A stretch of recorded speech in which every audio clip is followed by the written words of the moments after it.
പൊക്ലാശ്ശേരി ശ്രീ ബാലഭദ്ര ദേവി ക്ഷേത്രോത്സവത്തോടനുബന്ധിച്ച് നടന്ന മകം തൊഴൽ ഭക്തിസാന്ദ്രമായി. ആയിരങ്ങളാണ് ചടങ്ങിൽ പങ്കെടുത്തത്.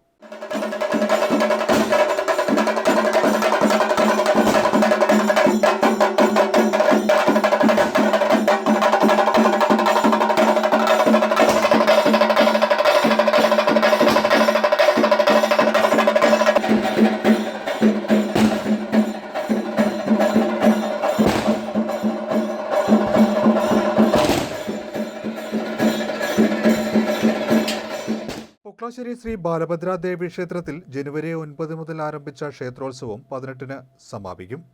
ക്ഷേത്രം തന്ത്രി ബ്രഹ്മശ്രീ പുതുമന ദാമോദരൻ നമ്പൂതിരിയുടെ മുഖ്യ കാർമ്മികത്വത്തിൽ മകം തൊഴൽ ചടങ്ങുകൾ നടന്നു. ആയിരക്കണക്കിന് ഭക്തരാണ് ചടങ്ങുകളിൽ പങ്കെടുത്തത്. വെള്ളിയാഴ്ച മകം തൊഴൽ മഹോത്സവത്തിന്റെ ഭാഗമായി വലിയ കാണിക്ക, ശ്രീബലി, ശ്രീഭൂതബലി, സ്പെഷ്യൽ പഞ്ചവാദ്യം, നൃത്തനൃത്യങ്ങൾ എന്നിവ നടന്നു. ആറാട്ട് മഹോത്സവമായ ജനുവരി 18-ന് വർണ്ണാഭമായ ആറാട്ട് ബലിയോടെ ഉത്സവത്തിന് സമാപനമാകും.